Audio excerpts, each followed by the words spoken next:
পুরুলিয়া লোকসভা কেন্দ্রের সিধু কানু বিরসা ইউনিভার্সিটির ডিসিআরসিতে মঙ্গলবার কড়া নিরাপত্তার মধ্য দিয়ে গণনা পর্ব শুরু হবে আর কিছুক্ষণের মধ্যেই।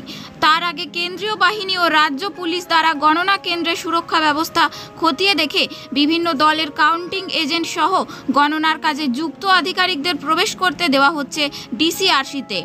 কে হবে পুরুলিয়া লোকসভা কেন্দ্রের সাংসদ জানার জন্য অধীর আগ্রহে রয়েছে পুরুলিয়া জেলাবাসী।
আমি